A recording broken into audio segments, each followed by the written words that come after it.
Welcome back.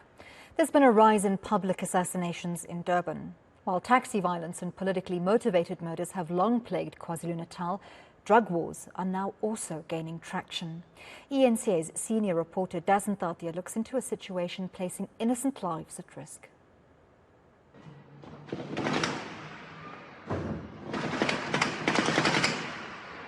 KwaZulu-Natal has long been plagued by gun violence. But over the past year, there have been increasingly frequent reports of mass shootings and drive-by killings.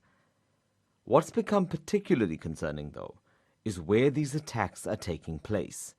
In public spaces, endangering innocent lives. 2 men were shot dead on a main road in Otongati recently, in what is believed to be a case of mistaken identity. 3 others were killed further up that road minutes later. And now, it's no longer just taxis and politics. We have got to look at the climate that's existing in KZN at the moment. And it seems as though like a lot of hitmen have found a new source of revenue earning. You know, at first we had cash in transit, where that was a source of earning. And then we had the taxi violence, where they were recruited as hitmen for the taxi industry. And it seems as though now the drug dealers are also taking it upon themselves to actually contract these hitmen to secure their territory or to fight these drug wars. And for some reason or another, you know, for many years in KZN and right around the country, the drug wars used to exist, but they've never ever been this brutal like it is now in the whole country. Eldorado Park, in Cape Town, in KZN, simply because a third party was brought in. And the power lies in the money. Anwar Khan is the CEO of the Pentagon Group, which specializes in bodyguarding services and client protection. They are no longer the type of hitmen that we were used to. You know, before a hitman would come and he used to make sure that there's no collateral damage. Yeah. So he'll hunt whoever the target is, wait for that person to be solo on his own, and then take him out. But if you look at the recent killings, it's families are getting taken out, women and children are getting taken out, and that is a great concern. I mean, they come into a community like the community of Wentworth, and they just open fire. We had innocent people that are sitting in their flats watching TV, getting hit and killed by stray bullets. In March, alleged drug lord Brandon Puff Kalicharan, his wife and 9-year-old daughter were assassinated on a busy road in Springfield, Durban.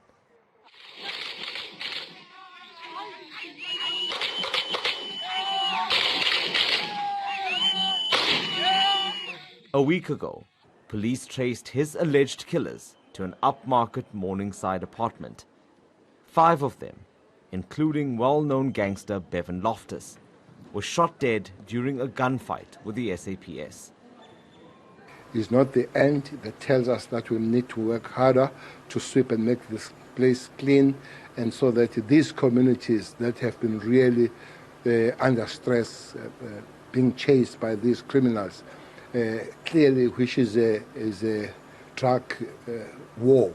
They are fighting over the thefts. Usually, they eliminate those that they suspect that they will be kingpins of those particular areas. Wentworth in South Durban is one such haven for drug lords and gangsters. Residents live in constant fear of getting caught in the crossfire. Celeste King, a youth activist, says that fear came true when her brother was struck and wounded recently. It really hit home, you know, when he was shot, you know, especially being a young activist, a young leader, you know, we're fighting against this, we're speaking against this, you know, we spoke or we stood out before it even hit home, you know, and we were running away from things like that because as we can see, as I said earlier on, there's no way where youngsters can gather. They gather in the flats or in the corners of the flats, you know, that's where they sit. So now if they're not even safe where they're in the corners of the flats, where they must go to. She says they're also struggling with social ills. We're wishing that a government can fund us, you know, fund our organizations as young people to be able to get youngsters off the streets, you know, to be able to develop them. We need community development, but we're not being here. There's no intervention that has been taken by government. Last year, 3 tow truck operators were murdered, allegedly by Loftus and his gang. This was apparently part of his attempt to diversify his interests and make inroads in that industry.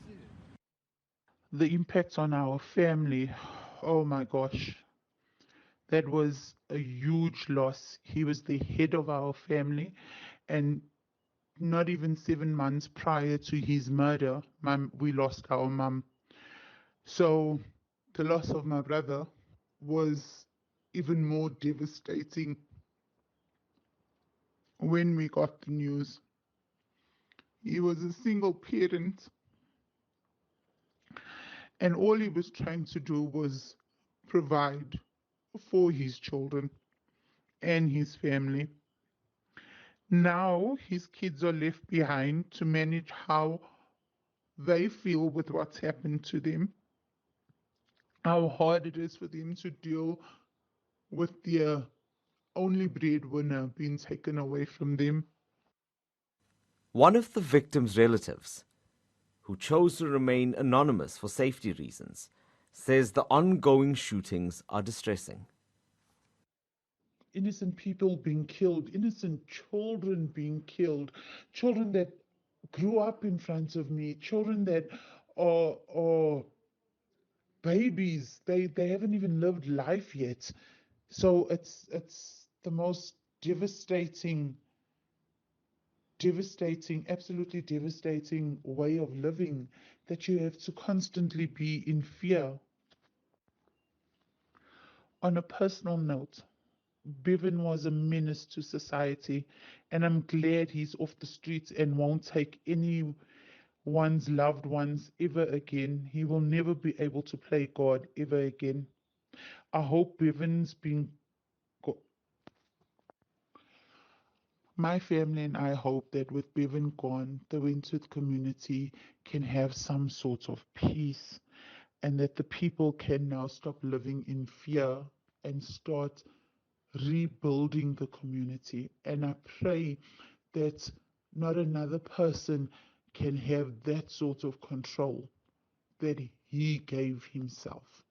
And I'm grateful for the police for doing their jobs, because for once we always say the police don't do this, the police don't do that, but this time the police has actually stepped up to the plate and they have battered in the correct direction.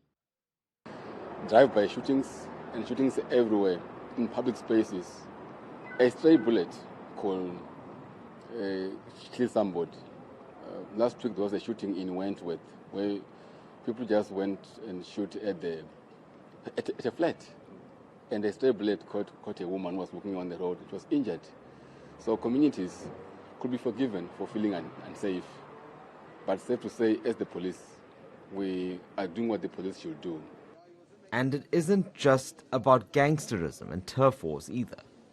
In February, rap star AKA and Tabelo Motswane were murdered outside the Wish restaurant on Florida Road. 2 months later, that establishment is closing its doors due to negative publicity and, by extension, a loss of business. The Durban Chamber of Commerce and Industry says if drug wars continue spilling into public spaces, it's going to have a similar effect on other industries and the province as a whole. This is a cause of concern, number one, as it creates a poor perception of Durban safety and security. Yeah? We have also noted these incidents taking place in commercial, industrial, tourist areas are now threatening the sustainability of these operations. And again, the compromised safety and security has the potential to derail the economy and business, which in fact has knock-on effects, including the lower demand for goods and services, the reduced number of visitors, lower foot traffic coming to KZN in various economic nodes. The business community is trying to find solutions to prevent these types of crimes from further shredding the weakened economy. Law enforcement is engaging. There are various strategies, but again, they are also stretched thin in certain areas. So it's about partnership How are we partnering with private security? Because private security's numbers are far higher than law enforcement. What is this partnership? How do we define the partnership? Because we saw this during the national shutdown. Bringing the situation under control is not going to be easy, though, especially when thugs are hiding within the ranks of the SAPS. Loftus's father is a former policeman who's accused of aiding his son's crimes with police equipment and intelligence.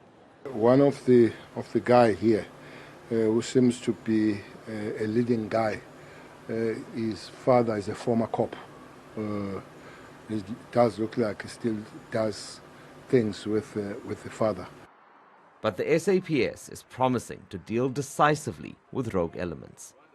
We can't say no to what they are saying because we have, like I said, arrested cops ourselves. We are a self-correcting organization. When someone within us is in the wrong, it gets dismissed. Simple as that. KwaZulu-Natal has gained the undesirable reputation of being a repository for hitmen and illegal guns over the years. I'm Dasen Thathiah in Durban.